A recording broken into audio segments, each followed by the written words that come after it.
আসসালামু আলাইকুম। ব্রাজিল মুখোমুখি হচ্ছে ভারতের। আগামী ৩রা অক্টোবর ব্রাজিল বনাম ভারতের মধ্যকার ম্যাচ হবে সল্ট লেক স্টেডিয়াম, কলকাতায়। ফিফা র্যাঙ্কিংয়ের ১৩৮ নম্বর দল টিম ইন্ডিয়া, তাদের এগেনস্টে ফিফা র্যাঙ্কিংয়ে বর্তমানে ৫ নম্বর দল ব্রাজিল, তারা মুখোমুখি হতে যাচ্ছে। দক্ষিণ এশিয়ার ফুটবল ইতিহাসে এটা একটা বিরলতম ঘটনা এবং all credit goes to all India Football federation.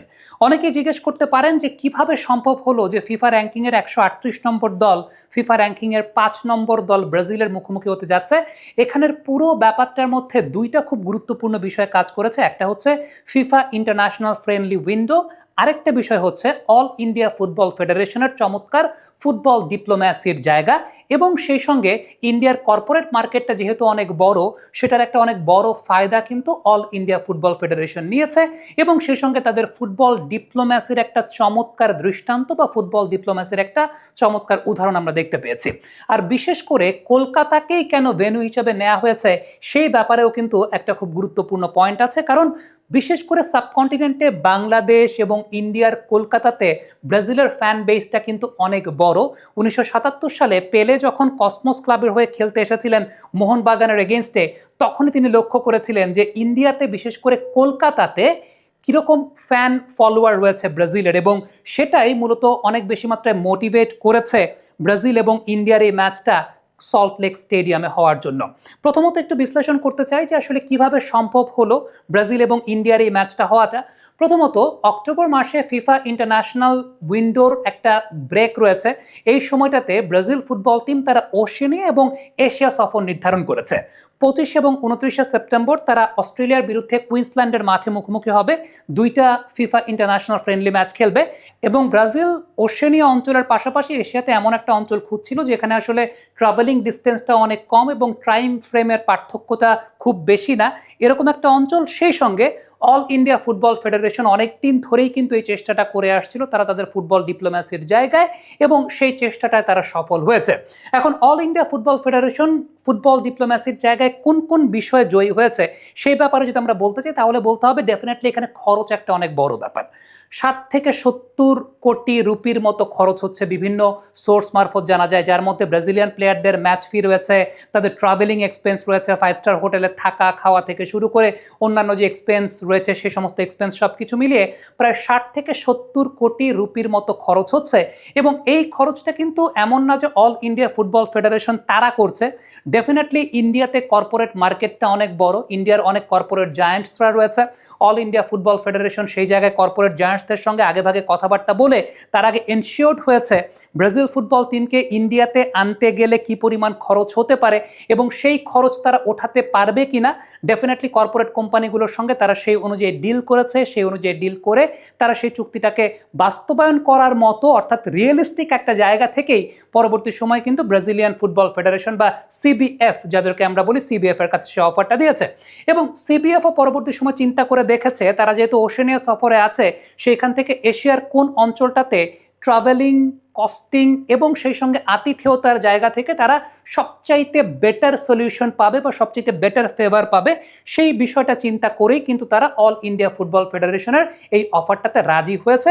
এবং এই জায়গাটা পুরোপুরি আমি যদি বলি কমার্শিয়াল গেমের জায়গাটায়, যেহেতু আবারও বলছি ইন্ডিয়ার কর্পোরেট মার্কেটটা অনেক বড়, ৬০ থেকে ৭০ কোটি রুপি এই খরচটা উঠিয়ে নেওয়ার মতো সক্ষমতা ইন্ডিয়ার কর্পোরেট মার্কেটে রয়েছে, এবং অল ইন্ডিয়া ফুটবল ফেডারেশনের সেই জায়গাটা একটা চমৎকার প্রয়াসের জায়গা ছিল ফুটবল ডিপ্লোম্যাসি এবং সেই সঙ্গে ফুটবল মার্কেটিং যে বিষয়টাকে আমরা বলি বা স্পোর্টস মার্কেটিংয়ের যে জায়গাটা বলি, সেই স্পোর্টস মার্কেটিংয়ের জায়গাটায় কিন্তু তারা চমৎকারভাবে জয়ী হয়েছে এবং সেই জায়গাটায় তারা সক্ষম হয়েছে ব্রাজিলিয়ান ফুটবল ফেডারেশনকে কনভিন্স করার জন্য তাদের মাটিতে এসে তারা ম্যাচ খেলতে পারবে। এবারে কলকাতার মাটিকেই কেন বেছে নেওয়া হয়েছে, কারণ আমরা জানি যে ইন্ডিয়ার ফুটবল সংস্কৃতির সবচেয়ে বড় পার্টটা কিন্তু কলকাতার মাটিতেই। বিশেষ করে মোহনবাগান এবং ইস্ট বেঙ্গলের যে ডার্বি হয় সে ব্যাপারটা আমরা খুব ভালো মতো জানি, এবং সোশ্যাল মিডিয়াতে বাংলাদেশ এবং ইন্ডিয়ার বিশেষ করে কলকাতার দর্শকদের ব্রাজিল বা আর্জেন্টিনার প্রতি যে এক ধরনের প্রীতি রয়েছে, সে ব্যাপারগুলো কিন্তু এখন ব্রাজিল বা আর্জেন্টিনার প্রত্যেকটা প্লেয়াররাই জানে, বা ফুটবল ফেডারেশন থেকে শুরু করে ঊর্ধ্বতন কর্তৃপক্ষ তারা সবাই কিন্তু এখন জানে। সেই জায়গাটাতে আবারও বলছি খরচ ওঠাতে কে পারবে না পারবে, কর্পোরেট মার্কেট কোথায় বড় না বড়, পুরো ডিলটার ডেফিনেটলি এক ধরনের একটা মার্কেটিং ভ্যালু ক্রিয়েট করারও প্রয়োজন আছে। সেই জায়গাটাতে অল ইন্ডিয়া ফুটবল ফেডারেশন তারা কনভিন্স করতে সক্ষম হয়েছে যে আমরা পুরো এক্সপেন্সটা বহন করতে পারবো, আমাদের সেই সক্ষমতা রয়েছে, আমরা সেই হসপিটালিটি প্রদান করতে পারবো, এবং তোমরা যে ক্রেজটা আসলে চাচ্ছ সেই ক্রেজটাও কিন্তু আমরা এই জায়গাটায় দিতে সক্ষম। কারণ কলকাতার মাটিতে ব্রাজিলের একটা অনেক বড় ফ্যান বেজ রয়েছে। বিশেষ করে 1977 সালে মোহনবাগানের এগেইনস্টে কসমোস ক্লাব তারা একটা ম্যাচ খেলেছিল, প্রীতি ম্যাচ খেলেছিল।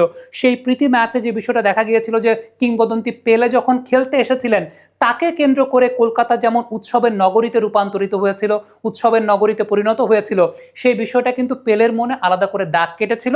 এই ব্যাপারটাকেও সিবিএফ অনেক ভালোভাবে গভীরভাবে পর্যবেক্ষণ করে দেখেছে যে না, এই জায়গাটাতে আমাদের ফুটবলের প্রতি একটা আলাদা টান রয়েছে, বাড়তি এক ধরনের অনুপ্রেরণা আমরা কিন্তু এখান থেকে পেতে পারি যে আমাদের দেশ থেকে সাউথ আমেরিকান একটা কান্ট্রি থেকে অনেক দূরে, যেখানে সাবকন্টিনেন্টের একটা দেশ ইন্ডিয়া, বিশেষ করে কলকাতার মতো একটা শহর, সেখানে 1977 সালেই পেলেকে কেন্দ্র করে যে পরিমাণ চমৎকার আবহ তৈরি হয়েছিল, যে পরিমাণ ফুটবল সংস্কৃতির উপস্থাপন সেই জায়গাটা দেখা গিয়েছিল, সেই বিষয়টা পর্যালোচনা করলে that's going to B the perfect venue for us, এবং ব্রাজিল ফুটবল ফেডারেশন কিন্তু সেভাবেই চিন্তা করেছে।